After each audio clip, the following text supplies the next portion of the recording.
भारत में एक ऐसा मंदिर है जिसके रहस्य के बारे में आज तक कोई नहीं जान पाया है। ये मंदिर देश से लेकर विदेश तक अपने कुंड के लिए मशहूर है।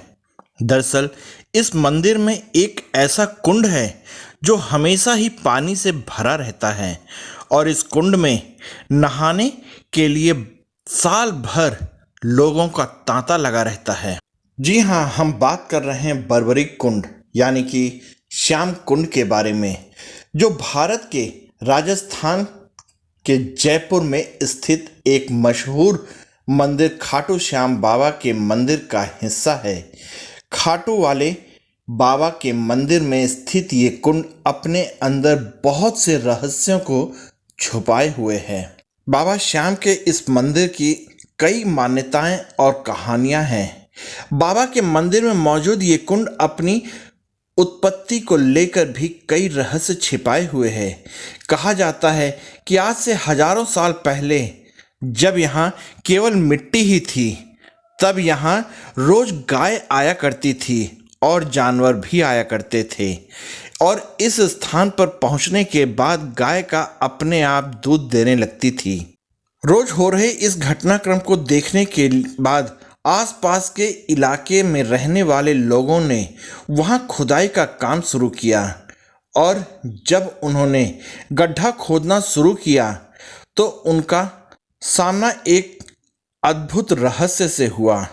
दरअसल खुदाई करते हुए जब वो लोग 30 फीट तक नीचे पहुंचे तो उन्हें एक बक्सा मिला जिस पर लिखा था बर्बरीक कथाओं की माने तो इस बक्से के अंदर महाभारत काल के बर्बरीक का असली सिर मौजूद है। जिसके बाद मौजूद वहां पे लोग इस बक्से को लेकर उस समय के राजा रतन सिंह को दिया। चौंकाने वाली बात तो ये रही कि जिस स्थान से वह शीश प्रकट हुआ, ठीक उसी स्थान से पानी का तेज प्रभाव शुरू हो गया, जिसे आगे जाकर श्याम कुंड कहा गया। हर साल लगने वाले मेले में आने वाले भक्त पहले इस कुंड में आकर स्नान करते हैं और फिर जाकर बाबा के दर्शन करते हैं। बर्बरीक महाभारत के एक महान योद्धा थे। उनके पिता घटोत्कच और माता अहिल्यावती थीं। बचपन से ही बर्बरीक को उनकी मां ने सिखाया था कि युद्ध हमेशा हारने वाले की तरफ से करना चाहिए और बर्बरीक भी हमेशा इसी सिद्धांत को याद रखकर युद्ध भूमि में जाया करते थे। कहा जाता है कि बर्बरीक ने भगवान शिव और माता आदिशक्ति की घोर तपस्या की थी, जिसके बाद खुश होकर भगवान ने उन्हें कुछ सिद्धियां दी थीं, जिन्हें पाने के बाद बर्बरीक और भी ज़्यादा बलवान हो गए थे। जानकारी के मुताबिक इन शक्तियों का प्रभाव इतना था कि वो महाभारत जैसे विशाल युद्ध को भी पलक झपकते बंद करवा सकते थे और युद्ध में भाग ले रहे सभी वीरों को मौत के घाट उतार सकते थे।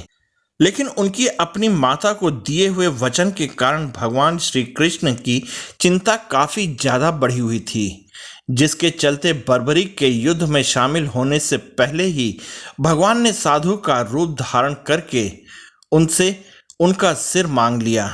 जिसके बाद उनकी सारी शक्तियों को उन्होंने मां रणचंडी को बलि चढ़ा दिया।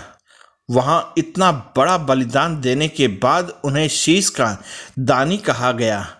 वही अपने ये बलिदान देने के बाद उन्होंने महाभारत युद्ध की समाप्ति तक इस युद्ध को देखने की कामना करी। बलिदान से खुश होकर श्री कृष्ण ने वरदान दिया और उनके सिर को एक पहाड़ पर रख दिया, जिसके बाद बर्बरीक ने पूरा युद्ध देखा। श्याम कुंड को लेकर कई तरह की मान्यताएं जताई जाती हैं।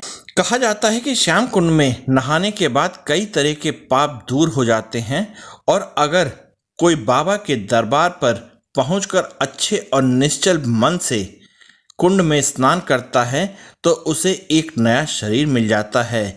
इसके अलावा अगर कोई हारा हुआ हो, उसका कोई काम न बन रहा हो और वो जाकर बाबा के कुंड में स्नान करे तो बाबा हारे का सहारा बनकर उसका साथ देते हैं। आप लोगों को ये वीडियो कैसी लगी कृपया कमेंट करके मुझे बताइएगा। साथ ही आप लोग इस वीडियो में मेरे साथ बने रहे, इसके लिए आप सबका बहुत बहुत तहे दिल से धन्यवाद और जय हिंद दोस्तों।